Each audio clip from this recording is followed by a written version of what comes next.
ദൈവത്തിലുള്ള യഥാർത്ഥ ജീവിതം പോഡ്കാസ്റ്റിലേക്ക് സ്വാഗതം. ഇന്നും നമ്മോട് സംസാരിക്കുന്ന ദൈവത്തിന്റെ വാക്കുകൾ ഇവിടെ നാം ശ്രവിക്കുന്നു. വരൂ, ദൈവത്തെ കൂടുതലായി അറിയുവാനും അവിടുന്നുമായി ഗാഠമായ ഒരു വ്യക്തിബന്ധത്തിലേക്ക് പ്രവേശിക്കുവാനും ഇതാ നിങ്ങളെ ക്ഷണിക്കുന്നു. എപ്പിസോഡ് 68 27/4/1988. കുറെ ദിവസങ്ങളായി സാത്താൻ എന്നെ നിരന്തരമായി ആക്രമിച്ചുകൊണ്ടിരിക്കുന്നു. ഈ ദൈവിക സന്ദേശങ്ങൾ വഴി ദൈവം നൽകിയതും നൽകിക്കൊണ്ടിരിക്കുന്നതുമായ നന്മകളെ മറക്കുവാൻ എന്നെ ഇടയാക്കിക്കൊണ്ട് ഈ സന്ദേശങ്ങളിലൂടെ യാതൊരു നന്മയും ഉണ്ടാകില്ലെന്ന് സാത്താൻ നിരന്തരം എൻ്റെ ചെവിയിൽ മന്ത്രിച്ചുകൊണ്ടിരുന്നു. സാത്താൻ എൻ്റെ യാഥാർത്ഥ്യബോധം നഷ്ടപ്പെടുത്തി. എൻ്റെ ആത്മവിശ്വാസം അവൻ എടുത്തു മാറ്റി. കർത്താവിനോടുള്ള എൻ്റെ സ്നേഹത്തിന് കളങ്കമുള്ളതായി എനിക്ക് തോന്നത്തക്ക വിധം സാത്താൻ എൻ്റെ സ്നേഹത്തെ മറച്ചു കളഞ്ഞു. ലോകത്തിലെ ജീവിതം എത്ര യഥാർത്ഥമാണെന്നും ആത്മീയ ജീവിതം എത്രമാത്രം മായയാണെന്നുമുള്ള ചിന്തകളാൽ അവൻ എൻ്റെ മനസ്സിനെ വേട്ടയാടി. എനിക്ക് മനോവേദകളുണ്ടാക്കുന്ന ആശയക്കുഴപ്പങ്ങളാൽ അവൻ എന്നെ ശല്യപ്പെടുത്തിക്കൊണ്ടിരുന്നു. കർത്താവ് എനിക്കിതിനെക്കുറിച്ച് മുന്നറിയിപ്പ് നൽകിയിട്ടുണ്ടായിരുന്നു. ദൈവിക സന്ദേശങ്ങൾ കൂടുതലായി എനിക്ക് ലഭിക്കുന്നതനുസരിച്ച് സാത്താന്റെ ശല്യങ്ങളും വർദ്ധിച്ചുകൊണ്ടിരുന്നു. ഇതിന്റെ പിന്നിൽ സാത്താനാണെന്ന് എനിക്കറിയാമായിരുന്നു. കാരണം എന്നിൽ അസമാധാനവും നിരാശയും അവൻ വിതയ്ക്കുന്നുണ്ടായിരുന്നു. കർത്താവ് സ്തുതിക്കപ്പെടട്ടെ. ദൈവത്തിന് മഹത്വം. വിശുദ്ധ മിഖായേൽ മാലാഖയോടും പരിശുദ്ധ മാതാവിനോടുമുള്ള പ്രാർത്ഥന ഞാൻ ചൊല്ലിക്കഴിഞ്ഞപ്പോൾ വിശുദ്ധ മിഖായേൽ മാലാഖ ദൈവത്തെ മഹത്വപ്പെടുത്തുന്നത് ഞാൻ കേട്ടു. പുഷ്പമേ, എന്നിൽ വിശ്വസിക്കുക. വസൂല, പ്രാർത്ഥിക്കുക, നിരന്തരം പ്രാർത്ഥിക്കുക. എന്റെ വസൂല, മനുഷ്യർ അവരുടെ കണ്ണുകളും ചെവികളും തുറന്ന് ദൈവിക പ്രവർത്തികൾ ഗ്രഹിക്കുന്നതിന് വേണ്ടി പ്രാർത്ഥിക്കുക. നീതി വിജയം വരിക്കും. വഴിപിഴച്ച സൃഷ്ടികളെ, നിങ്ങളുടെ പാപങ്ങളോട് താരതമ്യം ചെയ്യുമ്പോൾ സോദോം നിവാസികളുടെ പാപങ്ങൾ എത്രയോ നിസാരമാണെന്ന് തോന്നും. സോദോമിന്റെ പാപങ്ങൾ ഗുരുതരമായിരുന്നു. എന്നാൽ നിങ്ങളുടെ പാപങ്ങൾ നിത്യതയെ തന്നെ ഭേദിച്ചിരിക്കുന്നു. ഗരബന്താളിലെ ദൈവിക സന്ദേശങ്ങൾ മറഞ്ഞിരിക്കുകയില്ല. ഗരബന്താളിലെ കൃപാദാനങ്ങൾ നിലനിൽക്കും. യേശുവേ, എൻ്റെ യേശുവേ, വീണ്ടും അങ്ങയോടൊപ്പമായിരിക്കാൻ സാധിക്കുന്നതിൽ എനിക്ക് വളരെ സന്തോഷമുണ്ട്. വരൂ, യേശുവായ ഞാൻ ഒരിക്കലും നിന്നെ പരിത്യജിച്ചിട്ടില്ല. ഈ പരീക്ഷണങ്ങളെ സ്വീകരിക്കുക. എല്ലാം എന്നിൽ നിന്നാണ് വരുന്നത്. വസൂല, സാത്താൻ നിന്നെ വേട്ടയാടിക്കൊണ്ടിരിക്കുകയാണ്. അതിനാൽ നീ നിദ്രാലസയാകരുത്. ജാഗ്രതയുള്ളവളായിരിക്കുക. ഉറക്കം പാപത്തിലേക്ക് നയിക്കുന്നു. നീ ജാഗ്രത പാലിച്ചില്ലെങ്കിൽ നീ പെട്ടെന്ന് സാത്താന്റെ കെണിയിൽ ഇരയായി വീഴും. ജാഗ്രത പാലിക്കുക. ശ്രദ്ധിക്കുക. നിനക്ക് ജാഗ്രതയുള്ളപ്പോൾ നീ എന്റെ സാന്നിധ്യം അനുഭവിച്ചറിയുന്നു. എന്റെ സാന്നിധ്യം അനുസ്മരിക്കുക. ഈ ദിവസങ്ങളിൽ സാത്താന്റെ ആക്രമണമുണ്ടായ അവസരങ്ങളിൽ യേശു എന്നെ ഉറക്കത്തിൽ നിന്ന് പിടിച്ചുണർത്തുമായിരുന്നു. 30/4/1988. യേശുവേ, ഞാനാണ്. ഞാൻ എന്നെ തന്നെയാണ് വെളിപ്പെടുത്തുന്നത്. വസൂല, എന്റെ വചനം ഞാൻ നിന്നിൽ ആലേഖനം ചെയ്തുകൊണ്ടിരിക്കുന്നു. എന്നെ ഗ്രഹിക്കുന്നതിന് വേണ്ടി എന്നോട് താതാത്മ്യപ്പെടുക. സൃഷ്ടികളെ, ഞാൻ നിങ്ങളെ ഭോഷത്വത്തോളം സ്നേഹിക്കുന്നു. എന്നാൽ നിങ്ങൾ എന്നിൽ നിന്ന് പിരിഞ്ഞു പോയിരിക്കുന്നു. ഒരു പ്രവാസത്തിന് ഇട നൽകിക്കൊണ്ട് എന്റെ ആലയമായ സഭയിൽ വിശ്വാസദ്രോഹം കടന്നു കയറിയിരിക്കുന്നു. പ്രിയപ്പെട്ട വസൂല, എന്നെ പൂർണ്ണമായി വിവേചിച്ചറിയുവാൻ പരിശ്രമിക്കുക. പിന്നീട് യേശുവേ, ഞാനാണ്. ഇപ്പോൾ യേശുവിന്റെ സാന്നിധ്യം എനിക്ക് വളരെ വ്യക്തമായി വിവേചിച്ചറിയുവാനും അനുഭവിക്കുവാനും സാധിക്കുന്നു. സാത്താൻ എന്നെ ആക്രമിച്ചുകൊണ്ടിരുന്ന കഴിഞ്ഞ ഏതാനും ദിവസങ്ങളിലേതിനേക്കാൾ ഒരു മൂടൽമഞ്ഞിൽ നിന്ന് ഞാൻ പുറത്തു കടന്നതുപോലെ എനിക്ക് വളരെ വ്യക്തമായി യേശുവിനെ അനുഭവിച്ചറിയാൻ സാധിക്കുന്നു. യേശു ഭൂമിയിൽ ശരീരത്തോട് ജീവിച്ചിരുന്ന കാലത്തെന്ന പോലെ, അല്ലെങ്കിൽ യേശു ഭൂമിയിൽ ഉണ്ടായിരുന്ന കാലത്തിലേക്ക് ഞാൻ പോയതുപോലെ എനിക്ക് അവിടുത്തെ വ്യക്തമായി അനുഭവിച്ചറിയാൻ സാധിക്കുന്നു. സർവവും സജീവവും അത്ഭുതകരവുമായിരിക്കുന്നു. വസൂല, ഞാൻ ആഗ്രഹിക്കുന്നത് സ്നേഹം മാത്രമാണ്. ഇക്കാര്യങ്ങൾ ജ്ഞാനികളിൽ നിന്നും വിജ്ഞാനികളിൽ നിന്നും മറച്ചു വെച്ചുകൊണ്ട് വെറും ശിശുക്കളെ പഠിപ്പിക്കുന്നതിനെ പ്രതി ദൈവത്തിന് മഹത്വമുണ്ടായിരിക്കട്ടെ. ഇത് പറഞ്ഞുകൊണ്ടിരുന്നപ്പോൾ യേശു തലയുയർത്തി മുകളിലേക്ക് നോക്കി. യേശു പറയുന്ന കാര്യങ്ങൾ യുക്തിപൂർവം പരിശോധിക്കാതെ നിഷ്കളങ്കതയോടെ വിശ്വസിച്ച് സ്വീകരിക്കുന്നതിൽ യേശു സംപ്രീതനായി കാണപ്പെട്ടു. നമ്മൾ അന്ധമായി സത്യസന്ധമായി അവിടുത്തെ വിശ്വസിക്കണമെന്ന് അവിടുന്ന് ആഗ്രഹിക്കുന്നു. ഞാൻ ആൽഫയും ഒമേഗയുമാണ്, ആദിയും അന്ത്യവും ഞാനാണ്. യേശുവിന്റെ സാന്നിധ്യം എനിക്ക് വളരെ സജീവമായി അനുഭവിച്ചറിയാൻ സാധിച്ചു. യേശുവിന്റെ സജീവമായ ചലനാത്മകത എൻ്റെ ദേഹത്തെ ചലനാത്മകമാക്കി. ഈ അനുഭവം വാക്കുകളാൽ വിവരിക്കുവാൻ വിഷമമാണ്. യേശുവിന്റെ സമാധാനം എന്നെ ആവരണം ചെയ്തിരുന്നു. അത്ഭുതകരമായ അനുഭവമാണ് എനിക്കുണ്ടായത്. ഒരു സ്നേഹ സമുദ്രത്തിൽ മുങ്ങിയതുപോലെയുള്ള അനുഭവം എനിക്ക് അനുഭവിക്കുവാൻ കഴിഞ്ഞു. ഒരു സുതാര്യത എനിക്ക് അനുഭവപ്പെട്ടു. സന്തോഷാശ്രുക്കൾ എൻ്റെ കണ്ണുകളിൽ നിന്ന് കവളികളിലൂടെ ഒഴുകിയിറങ്ങി. എന്റെ സാന്നിധ്യത്തെ ഒരിക്കലും സംശയിക്കരുത്. വസൂല, ഇപ്പോൾ എന്റെ സമീപം നിലകൊള്ളുക. നീ പ്രാർത്ഥിക്കുക, ഞാൻ നിന്നെ ശ്രമിക്കാം. ഞാൻ പ്രാർത്ഥിച്ചു. ഞാൻ നിന്റെ ഓരോ വാക്കും ശ്രദ്ധിച്ചു കേട്ടു. സ്വർഗസ്ഥനായ ഞങ്ങളുടെ പിതാവേ എന്ന പ്രാർത്ഥന ഞാൻ ഹൃദയപൂർവ്വം സാവധാനത്തിൽ പ്രാർത്ഥിച്ചു. ഈ സമയത്ത് എൻ്റെ കണ്ണുകളിൽ നിന്ന് കണ്ണുനീർ ധാരയായി ഒഴുകിയിറങ്ങിക്കൊണ്ടിരുന്നു. വരൂ, ഞാനും നീയും ഞാനും ഒരുമിച്ച് എപ്പോഴും എന്നേക്കും. ദേഹി, യേശുവായ ഞാൻ നിന്നെ സ്നേഹിക്കുന്നു. നമുക്ക് പിന്നീട് വസൂല, നീ എന്റെ അടുക്കൽ ആയിരിക്കുന്നതിൽ ഞാൻ വളരെയധികം സന്തോഷിക്കുന്നു. അല്ലയോ വസൂല, എത്രയോ തവണ ഞാൻ നിന്നെക്കുറിച്ച് ഭയപ്പെട്ടിട്ടുണ്ട്. സാത്താൻ നിന്നെ വെറുക്കുന്നു. എന്റെ പദ്ധതികളെ തകർക്കണമെന്ന് അവൻ ദൃഢനിശ്ചയം ചെയ്തിരിക്കുന്നു. അവന്റെ കോപവെറിയിൽ അവൻ നിനക്ക് പല മനോവ്യഥകളും ഉണ്ടാക്കുന്നു. അവൻ നിന്നോട് നുണ പറയുന്നു. നിന്നെ നിരാശയിലേക്ക് തള്ളിയിടുവാൻ അവൻ പരിശ്രമിക്കുന്നു. മകളെ, അവന്റെ ആക്രമണത്തെക്കുറിച്ച് ഞാൻ നിനക്ക് മുന്നറിയിപ്പ് നൽകിയിട്ടുണ്ടായിരുന്നു. അനുഗ്രഹിക്കപ്പെട്ടവളെ, സാത്താന് വഴങ്ങിക്കൊടുക്കരുത്. എന്നോട് ചേർന്ന് നിൽക്കുക. എല്ലാ പ്രലോഭനങ്ങളെയും അതിജീവിക്കുവാൻ ഞാൻ നിന്നെ സഹായിക്കുന്നുണ്ട്. വസൂല, നീ ജാഗ്രത പിടിഞ്ഞ് ഉറങ്ങിയാൽ സാത്താൻ എളുപ്പത്തിൽ നിന്നെ സമീപിക്കുമെന്നോർക്കണം. കുഞ്ഞെ, അതിനാൽ ജാഗ്രതയുള്ളവളായിരിക്കുക. എപ്പോഴും ജാഗ്രതയുണ്ടായിരിക്കുക. എപ്പോഴും സൂക്ഷിക്കുക. കർത്താവെ, പ്രാർത്ഥിച്ചുകൊണ്ടാണോ? അതെ, പ്രാർത്ഥിച്ചുകൊണ്ട് ജാഗ്രത പാലിക്കുക. പ്രാർത്ഥിക്കുക, പ്രാർത്ഥിക്കുക, പ്രാർത്ഥിക്കുക. പ്രാർത്ഥന സാത്താനെ നമ്മിൽ നിന്ന് അകറ്റി നിർത്തുമെന്ന് യേശു എന്നെ ബോധ്യപ്പെടുത്തി. ദൈവസന്നിധിയിലെത്തുന്ന പ്രാർത്ഥനകൾ സാത്താനെ നമ്മിൽ നിന്നും ഓടിക്കും. 1-5-1988. വസൂല, എന്റെ സ്വരം ശ്രദ്ധിച്ച് ശ്രവിക്കുക. എന്നോട് താതാത്മ്യപ്പെടുക. എന്റെ സർവശക്തിയെയും നിത്യതയെയും കുറിച്ച് ധ്യാനിക്കുക. നിന്റെ മനസ്സെന്നിലേക്ക് ഉയർത്തുക. നിന്റെ ഭവനം എന്റെ തിരുഹൃദയത്തിലാണ്. എന്റെ പരിശുദ്ധാത്മാവ് നിന്നെ നിദ്രയിൽ നിന്ന് ഉണർത്തി. മകളെ, നീ വിവേചിച്ചറിഞ്ഞതെല്ലാം ശരിയാണ്. എന്റെ പരിശുദ്ധാത്മാവ് നിന്നെ നിദ്രയിൽ നിന്നുണർത്തി എന്ന് യേശു പറഞ്ഞപ്പോൾ ഒരു പ്രാവ് അനേകം മൃതശരീരങ്ങളുടെ മുകളിൽ ചിറകടിച്ചു പറക്കുന്നത് ഞാൻ ദർശനത്തിൽ കണ്ടു. ആ മൃതശരീരങ്ങളിൽ ഒരെണ്ണം ഞാനായിരുന്നു. അപ്പോൾ സ്വർഗത്തിൽ നിന്ന് ഒരു പ്രകാശരശ്മി എന്നിലേക്ക് പതിച്ചു. ഉടനെ ഞാൻ ജീവനിലേക്ക് ഉണർന്നു. വസൂല, എന്റെ പ്രവൃത്തികളിൽ തുടർന്ന് പ്രവർത്തിക്കുവാൻ നീ തയ്യാറാണോ?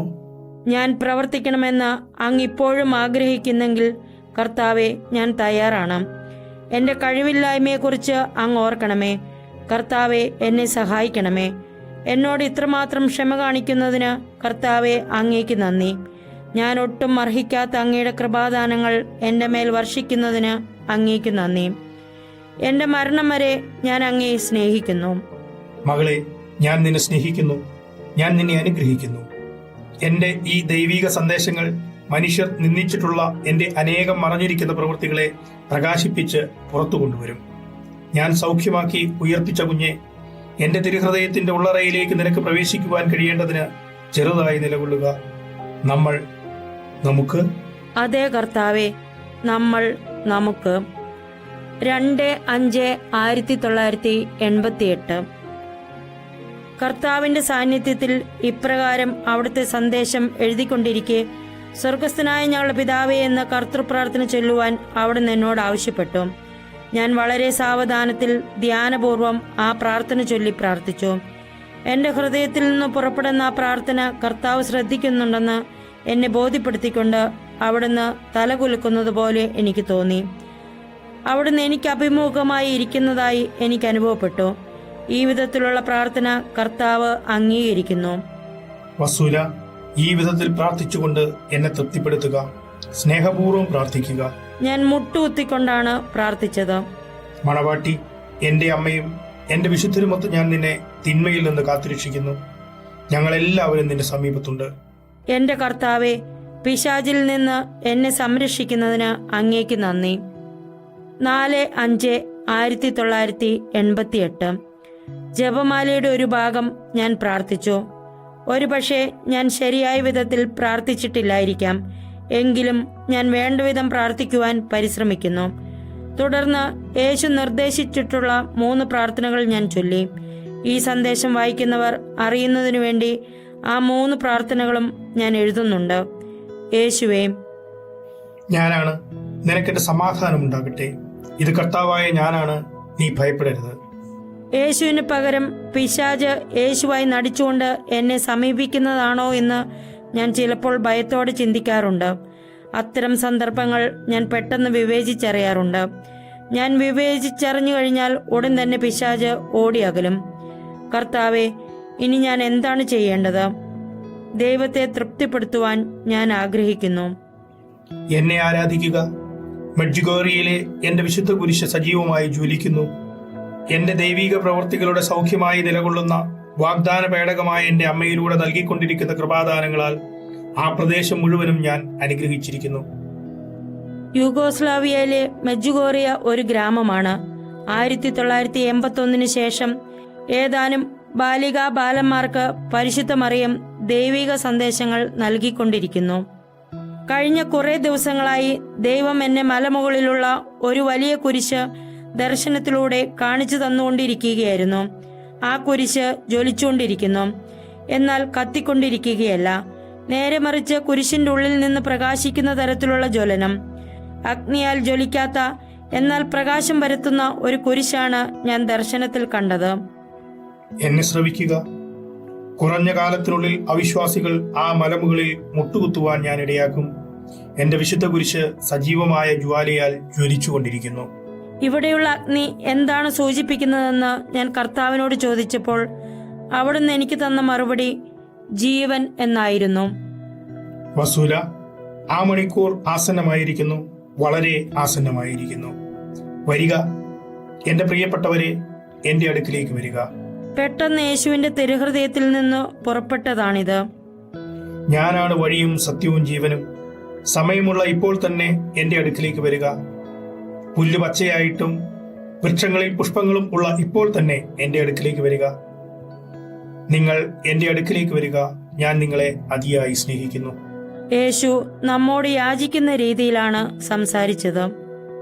ദുഷ്ടതയും ദുഷിച്ച പ്രവൃത്തികളും നിങ്ങൾക്കുണ്ടെങ്കിലും ഞാൻ നിങ്ങളെ എപ്പോഴും സ്നേഹിച്ചിരുന്നു.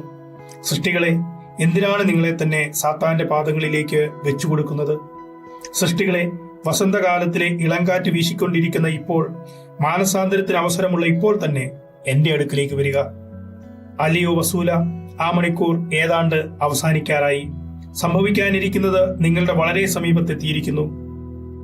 യേശു ഇത് പറഞ്ഞുകൊണ്ടിരിക്കെ ഒരു ദർശനത്തിൽ അതിഭയാനകമായ വിഷമുള്ള ഒരു മാരകമായ ഉഷ്ണക്കാറ്റ് വീശിയടിക്കുന്നത് ഞാൻ കണ്ടു. ആ കാറ്റ് വീശിയടിച്ചെടുത്തെല്ലാം മനുഷ്യരെയും പ്രകൃതിയെയും കൊന്നൊടുക്കി കളഞ്ഞു. ജീവനുള്ള എന്റെ വചനത്തെ കുഴിച്ചുമൂടാമെന്ന് എന്തുകൊണ്ടാണ് മനുഷ്യർ ചിന്തിക്കുന്നത്? അറപ്പുളവാക്കുന്ന മുടന്തുള്ള ഒരു മൃഗത്തിന് തുല്യമായി വിശ്വാസം വിരൂപമാക്കപ്പെട്ടിരിക്കുന്നു. ഇത്തരത്തിലാണ് വിശ്വാസത്തെ അവർ അവതരിപ്പിച്ചത്. ദൈവികവും സജീവവുമായ സകലത്തെയും ഈ വിധത്തിൽ വിരൂപമാക്കിക്കൊണ്ട് വിശുദ്ധമായതിനെ എല്ലാം ഭയപ്പെടുത്തുവാനും അവയിൽ നിന്ന് ഓടിയകലുവാനും നിങ്ങളെ ഇടവരുത്തി.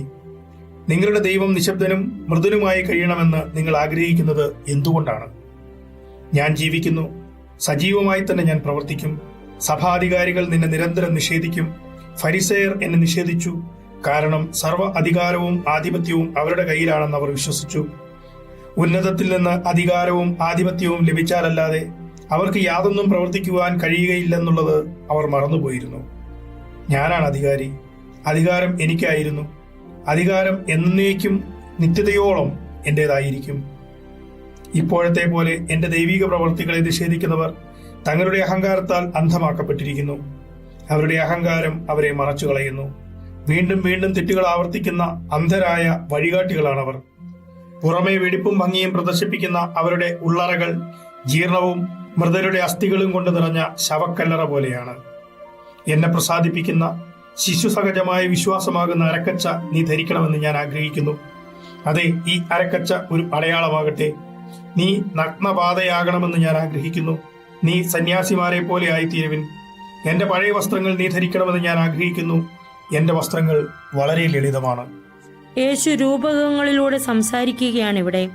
എല്ലാത്തിനും പ്രതീകാത്മകമായ അർത്ഥങ്ങളുണ്ട്. എന്നാൽ എനിക്ക് അതാദ്യം മനസ്സിലായില്ല. ഞാൻ വാച്യാർത്ഥമാണ് ആദ്യം മനസ്സിലാക്കിയത്. പ്രിയപ്പെട്ട കർത്താവെ, നമ്മൾ ഒരു പ്രത്യേക വിഭാഗക്കാരാണെന്ന് മനുഷ്യർ ചിന്തിച്ചേക്കാം. അല്ലയോ വസൂല, നീ അർത്ഥം മുഴുവനും മനസ്സിലാക്കുന്നില്ല. മകളെ, ഞാൻ നിനക്ക് ബോധജ്ഞാനം നൽകാം. എന്റെ പഴയ വസ്ത്രങ്ങൾ എന്നതുകൊണ്ട് ഞാൻ എന്താണ് അർത്ഥമാക്കുന്നതെന്ന് നിനക്ക് പറഞ്ഞു തരാം. ഇന്ന് നിനക്ക് ലഭിച്ച വിവേചനത്തെ പ്രതി ഞാൻ നിന്നെ സ്നേഹിക്കുന്നു. എന്റെ സ്നേഹത്തെക്കുറിച്ച് ഒരിക്കലും സംശയിക്കരുത്. എന്റെ സാന്നിധ്യം അനുസ്മരിക്കുക. അതെ കർത്താവായ യേശുവെ, അങ്ങേക്ക് നന്ദി. അനുദിനം പ്രാർത്ഥിക്കേണ്ടതിന് യേശു വസുലായ്ക്ക് നൽകിയ പ്രാർത്ഥനകൾ ചുവടെ കൊടുത്തിരിക്കുന്നു. എന്റെ ദൈവമായ കർത്താവെ, ഈ അന്ധകാരത്തിൽ നിന്ന് അങ്ങയുടെ പ്രകാശത്തിലേക്ക് എന്നെ ഉയർത്തണമേ. അങ്ങയുടെ തിരുഹൃദയത്തിൽ എന്നെ മറയ്ക്കണമേ. അങ്ങയുടെ തിരുവചനത്താൽ എന്നെ പോഷിപ്പിക്കണമേ. അങ്ങയുടെ പരിശുദ്ധ നാമത്തിൽ എന്നെ അഭിഷേകം ചെയ്യണമേ. അങ്ങയുടെ പ്രഭാഷണം ശ്രവിക്കുവാൻ എന്നെ ഒരുക്കണമേ. അങ്ങയുടെ മധുര സൗരഭ്യം വീശിക്കൊണ്ട് എന്നെ പുനരുജ്ജീവിപ്പിക്കണമേ. അങ്ങയുടെ ആത്മാവിനെ ആനന്ദിപ്പിക്കുവാൻ എന്നെ വശീകരിക്കണമേ. പിതാവേ, അങ്ങയുടെ പരിശുദ്ധമായ മീറ എന്റെ മേൽ വീഴ്ത്തിക്കൊണ്ട് അങ്ങയുടെ പൈതലായി എന്നെ അലങ്കരിക്കണമേ. അങ്ങയുടെ ആത്മാവ് എനിക്ക് ജീവൻ നൽകി. ജീവന്റെ അപ്പമായ അങ്ങ് എന്റെ ജീവനെ പുനരുദ്ധരിച്ചു. അങ്ങയുടെ തിരുരക്തം പാനം ചെയ്യുവാൻ നൽകിക്കൊണ്ട് അങ്ങയോടൊപ്പം നിത്യതയിൽ പങ്കുചേർന്ന് അങ്ങയുടെ രാജ്യത്തിൽ എന്നേക്കും ജീവിക്കുവാൻ എന്നെ പ്രാപ്തയാക്കിയിരിക്കുന്നു. ആമേൻ. പരിശുദ്ധ മാതാവ് നൽകിയ പ്രാർത്ഥന. കരുണയുള്ള പിതാവേ, വീണ്ടും വീണ്ടും കേൾക്കുകയും എന്നാൽ ഒരിക്കലും മനസ്സിലാക്കാതിരിക്കുകയും ചെയ്യുന്നവർ ഇത്തവണ അങ്ങയുടെ സ്വരം ശ്രവിക്കുവാനും പരിശുദ്ധരിൽ പരിശുദ്ധനായി അങ്ങയെ മനസ്സിലാക്കുവാനും അനുവദിക്കണമേ.